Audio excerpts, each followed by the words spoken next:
de vous retrouver au début de cette nouvelle semaine, fidèles téléspectateurs. Bienvenue, c'est l'heure du journal sur Yokasson Télévision.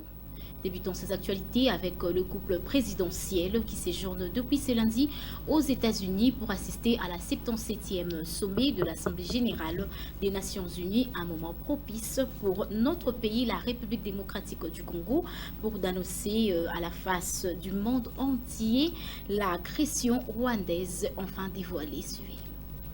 Il séjourne déjà au pays des l'oncle San depuis ce lundi 19 septembre. Félix-Antoine Tshisekedi Tshilombo, accompagné de la première dame Denise Nyakero, pour sa participation à la 77e session de l'Assemblée générale des Nations unies. Président en exercice de la CEAC et de la SADC, Félix-Antoine Tshisekedi Tshilombo est très attendu, surtout son discours pour la circonstance, compte tenu de la situation précaire qui sévit dans la partie est du pays, avec des mouvements rebelles, notamment le M23 soutenu par la République rwandaise, aussi sur des processus devant ramener la paix, celle de Nairobi et de Luanda. C'est référent à l'actualité de l'heure, avec le message du secrétaire général d'ONU, Antonio Guterres, nous osons croire que la donne doit changer. Le président de la République, Félix-Antoine Tshisekedi Tshilombo, du haut de la tribune, est obligé de contrecarrer ces propos peu appréciés par les Congolais qui demandent à un pays souverain comme le nôtre de négocier avec un mouvement rebelle soutenu par le Rwanda. Chose impossible. Le monde entier attend aussi de Félix-Antoine Tshisekedi un mot sur un minerai rare servant à la fabrication de voitures électriques qui se trouve en République démocratique du Congo. À tout prendre, c'est ce mardi que la litanie des discours des chefs d'État et des gouvernements vont débuter. Une occasion d'informer, proposer et soumettre au Conseil pour une approbation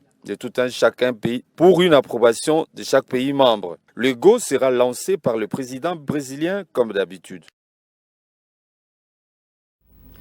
Parlons à présent du conflit intercommunautaire à quoi monte ainsi le président de la République démocratique du Congo, Félix-Antoine Tshisekedi Tshilombo, a reçu pour la deuxième fois à Kinshasa les chefs coutumiers Yaka et Teke. Et ces derniers ont cependant affirmé aux garants de la nation congolaise que la paix est effective entre les deux communautés.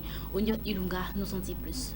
Venu à Kinshasa, la capitale congolaise, pour parler de la paix dans leur contrée, une délégation de chefs coutumiers Teke et Yaka, conduite par la ministre, près le président de la République Nana Manouanina et le roi Mani Kongo de Soukou, était reçue le samedi 17 septembre 2022 dans la soirée à la cité de l'Union africaine par le chef de l'État Félix-Antoine Tshisekedi Tshilombo. Au sortir de cette rencontre, le roi Mani Kongo a indiqué à la presse qu'il était allé faire les rapports au chef de l'État de la mission que ce dernier lui avait confiée le 2 septembre dernier, celle de descendre sur terrain dans les territoires de Kwamount au Maïndombe en vue de réconcilier les peuples Teke et Yaka qui se sont illustrés ces derniers temps par des violences fondées sur des conflits de terre ayant même occasionné mort d'hommes. Selon le roi Mani Kongo, l'initiative du président de la République, qu'il considère comme le premier chef coutumier du pays, est de confier la gestion de ces conflits aux chefs coutumiers, compte tenu de leur proximité avec les populations protagonistes. Pour sa part, la ministre près le président de la République, Nana Manouanina, complétant le roi Mani Kongo dans la restitution, a approuvé les comptes rendus de ces derniers. Ces membres du gouvernement Samalou Kondé estiment que la réconciliation entre les deux communautés est effective à l'heure qu'il est. Tout comme le roi Mani Kongo, la ministre a confirmé que le chef de l'État Félix-Antoine Tshisekedi Tshilombo a donné aux deux communautés des instructions à respecter tout en demandant à leur chef venu à Kinshasa dans le cadre de cette croissance de la paix de rester encore en stand-by dans la capitale jusqu'à son retour après sa participation à l'Assemblée générale des Nations unies. Pour le chef de l'État, à en croire la ministre Nana Manouanina, ce processus de paix entre ces deux communautés doit encore se poursuivre. Autre chose, l'actualité hors de nos frontières, ainsi la reine Elisabeth II a été cependant inhumée ce lundi 13 septembre 2022 à Londres, précisément dans la capitale de George, du roi George II et aux côtés de son époux. Suivez. Les funéraires de la reine Elisabeth II ont eu lieu ce lundi 19 septembre 2022 à Londres en présence des dignitaires venus du monde entier dont plus de 10 000 personnes ont été conviées à cette cérémonie. C'était pendant 5 jours que le corps de la reine Elisabeth II était exposé dans la salle du Parlement britannique Westminster Hall pour la série des hommages populaires. La dépouille d'Elisabeth est arrivée dans la cour du château de Windsor sa dernière demeure. La famille royale, le roi Charles III en tête, accompagne la reine jusqu'à la chapelle Saint-Georges où une cérémonie religieuse a commencé sous paix. Elle sera ensuite inhumée dans la soirée aux côtés de son époux. Ici est de signaler que l'inhumation de la reine sera en privé, sans caméra ni appareil photo, dans la chapelle du roi Georges VI, une annexe de la chapelle principale. Revenons en République démocratique du Congo, précisément à la primature où le Premier ministre Jean-Michel Samaloukonde a présidé la cérémonie des signatures d'un protocole d'accord entre la RDC et les Émirats Arabes Unis pour un investissement d'1 million de dollars américains. Obed Loaba pour les ordres de détail. C'est samedi 17 septembre 2021 à Kinshasa, dans son cabinet de travail, le Premier ministre a procédé à la cérémonie des signatures d'un protocole d'accord avec les représentants de la société Primora Group Limited des Émirats Arabes Unis, accompagné par le ministre des Mines en vue de renforcer les échanges bilatéraux entre les deux États. C'est la réalisation d'une belle coopération entre le président des Émirats Arabes Unis, Sheikh Mohamed Ben Zayed, et Félix Antoine Tshisekedi Tshilombo lors de sa visite coopérative en octobre 2022 à Abu Dhabi. Visant au budget des accords, ceci coûtera plus d'1 million de dollars. Confié à la presse, le délégué émirat Salem Al-Jebiri a souligné que l'ouverture de l'Assemblée générale prévue à Kinshasa sera une nouvelle page d'histoire entre les deux pays. Parlons toujours du partenariat, mais cette fois-ci à l'EPST, où la signature de la convention entre la Fédération Wallonie-Bruxelles et le ministère de l'enseignement primaire, secondaire et technique en matière de formation des enseignants dans le cadre du programme IFADEM, en présence bien sûr de la vice-ministre à l'EPST Aminata Namassia. Suivez. Lundi 19 septembre 2022, la vice-ministre de l'enseignement primaire, secondaire et technique, Aminata Namassia, a procédé à la signature de la convention ayant pour but de former l'enseignant congolais afin de les mettre à la hauteur des attentes du siècle. Une empreinte en partenariat avec la Fédération Wallonie-Bruxelles en matière de formation du corps enseignant. Cependant, le président de la dite fédération a expliqué en toute clarté le nouvel exercice allant de 2022 en 2026, qui concerne particulièrement les provinces de Haut-Katanga, Olomami, Lualaba, Tanganyika et Kasaï oriental, avec un objectif général de contribuer à une éducation de qualité pour tous, sur un pied d'égalité avec des possibilités d'apprentissage tout au long de la vie. Je sais aussi combien l'éducation, l'enseignement est important dans la stratégie, dans le programme de la RDC. Et le fait de pouvoir signer cette convention avec le ministère de l'enseignement primaire, secondaire et technique est importante, avec l'OIF, l'Organisation internationale de la francophonie, mais aussi avec l'AUF et l'APF. Donc ce sont des partenaires qui vont vraiment maintenant contribuer à la mise en œuvre de cette convention et donc de cette formation à distance des maîtres qui est essentielle, que ce soit pour la RDC, que ce soit pour la Fédération Wallonie-Bruxelles. Il s'est dénoté que le numéro 2 de l'EPST a vivement loué ce magnifique projet qui vient de contribuer sensiblement aux ambitions de notre pays, la RDC, qui est de construire un système éducatif inclusif et de qualité à même de contribuer efficacement au développement national, à la promotion de la paix et une citoyenneté active. Elle fut nommée le 3 septembre par ordonnance présidentielle. La nouvelle DGA de la ligne maritime au nom de Gisèle Boissien a officiellement occupé cette fonction et la cérémonie de la remise et reprise a eu lieu le vendredi 16 septembre 2022 dans la commune de la Gombe au bureau administratif. Le détail avec Christian Lipingué suivi.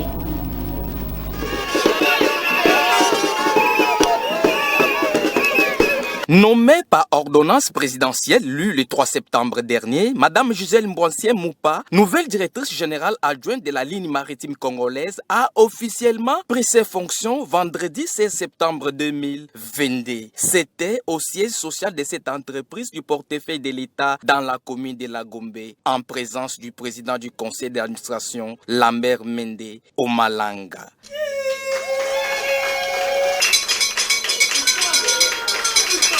Dans son mot, à l'occasion de sa prise du bâton de commandement, le numéro 2 du ligne maritime congolaise a remercié le chef de l'État, Félix Antoine Tshisekedi, pour le choix porté sur sa modeste personne. J'ai dit grand merci au chef de l'État qui a voulu me placer à la tête, comme étant directrice adjointe à la tête de cette entreprise.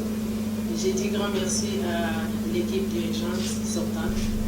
J'ai dit grand merci à tous les cadres et agents de l'LFC. Et je pense que le moment est venu pour tous ensemble.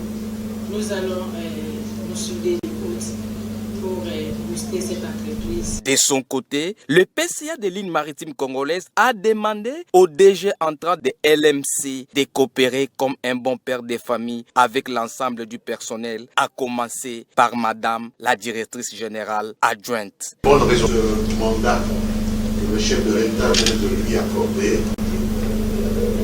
et demander à l'ensemble du personnel de considérer cette entreprise non pas comme un bien particulier aux uns et aux autres, mais un bien de l'État qui est actionnaire unique des lignes maritimes congolaises, société anonyme.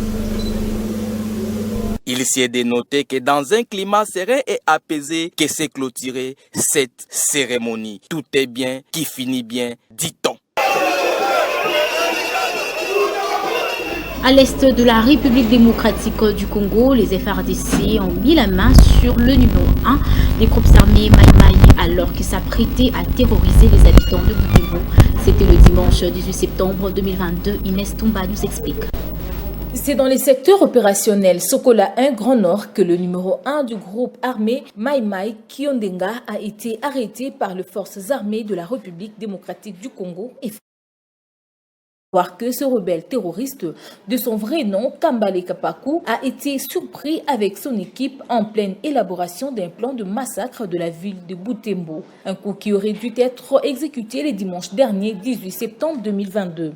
Ce rebelle terroriste du groupe armé ADF bar MTM, Kambale Kapaku, avec son équipe de 10 autres rebelles engagés à déstabiliser la ville de Butembo, opère dans la cité de Zeringeti, à Tamambéré et périphérique de la localité de périphérique Biakato. Tous pour l'armée républicaine déterminée à ne pas somnoler tant que le rebelle s'y trouve encore sur les terres congolaises. Déjà fin ce dimanche 18 septembre 2022 de la cérémonie de remise de prix de la compétition organisée par la Fondation Cédric Bakambu, toujours dans le cadre de soutenir l'autonomisation de la femme congolaise. On note cependant que plus de 3500 femmes ont pris part à ces assises et les 13 distinguées ont cependant bénéficié d'une surprise de $1000 afin de motiver de plus leurs affaires commerciales suivies. Venus de toutes les communes de la capitale congolaise, les mamans maraîchères ont participé à la compétition organisée par la Fondation Cédric Bakambu de parcourir tout au long du boulevard Lumumba en commençant de l'échangeur délimité jusqu'à la première rue, avant d'atterrir à la 7e rue place commerciale où l'exposition du mamaton a eu lieu. Ah, mais c'est tout le monde qui est debout. Où est Lorette? Un rappel pour la prière avant de poursuivre l'ambiance.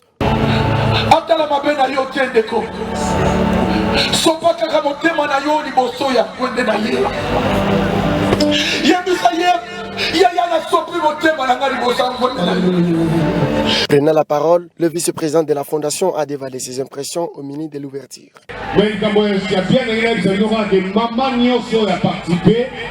Azali prise en charge, Azana et nos ok. Après la course, les 13 mamans ont gagné le prix de la compétition, plus de $1000 à chacune. Les certaines avaient un premier prix des sponsors qui est là, la Congo. Je disais donc tout à l'heure, nous allons remettre le 20 premiers prix aux mamans venus de la Congo, le plus grand sponsor en termes brassicole, et la remise sera bientôt faite dans le représentant plutôt le colonel de la 14e région militaire. S'agissant de cette initiative, le millier de mamans, entre autres les femmes de militaires, policiers et des autres mamans commerçantes, ont salué cette volonté léguée par la Fondation et ont promis d'accompagner la Fondation Cédric Bakambu afin de promouvoir l'autonomisation de la femme congolaise. Du côté sport, il s'est qualifié au Stade des Martyrs. Vita de Kinshasa s'est imposé face au Gaborone United 3-1 en deuxième tour préliminaire de la Ligue des Champions de la CAF. C'était le dimanche 18 septembre 2022 au Bet-Loab. La frappe d'éléments qui passent au-dessus de la... Perdu en aller, les Moscovites de la capitale congolaise ont vengé ce dimanche 18 septembre 2022 face à Gaborone United. 3-1. Émettez vos commentaires.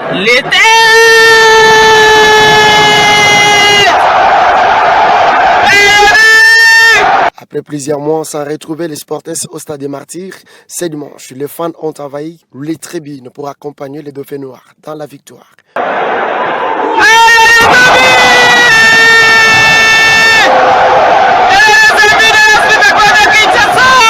Cette victoire a permis les Moscovites d'enchaîner les parts dans la cour des grands au premier tour préliminaire de la Ligue des Champions.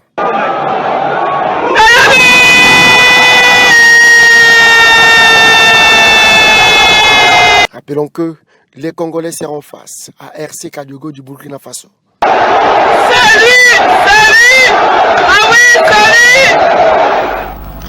Mesdames, Messieurs, à présent, je vous prie de suivre attentivement ce communiqué nécrologique de la famille Lousampa Mouipé et la communauté Bambou, lu par Espérance Lovo. Nous suivez.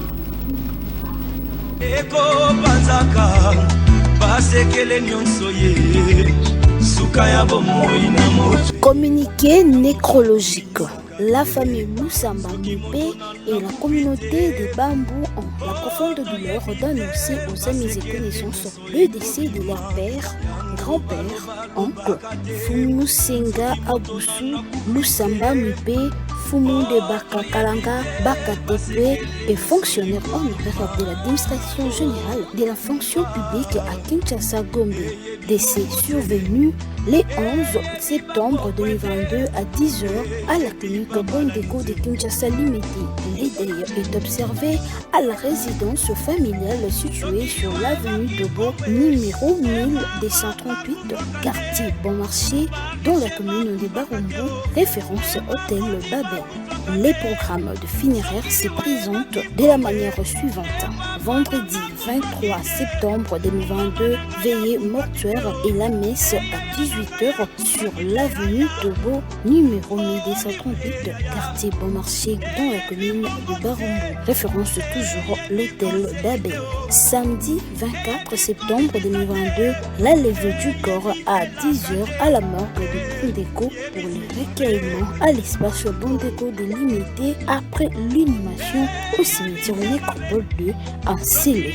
Un bain de consolation sera organisé à la résidence familiale après l'enterrement. Ces communiqués tiennent de faire part.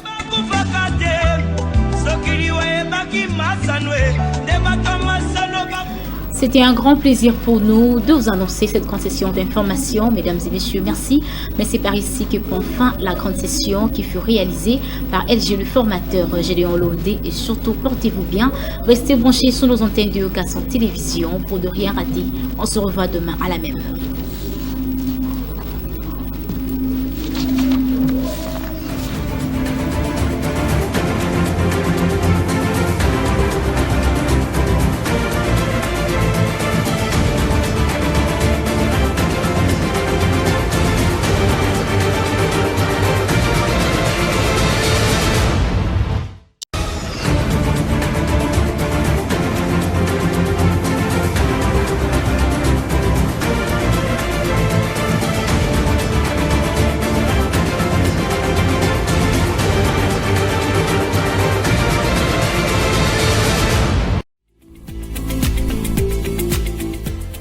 La Direction générale des impôts rappelle aux contribuables relevant de la Direction des grandes entreprises, DGE, des centres de impôts, CDI, et des directions provinciales des impôts, DPI, que le paiement du troisième acompte provisionnel de l'impôt sur le bénéfice et profit, IBP, de l'exercice fiscal 2023, revenu 2022, intervient au plus tard ce vendredi 30 septembre 2022.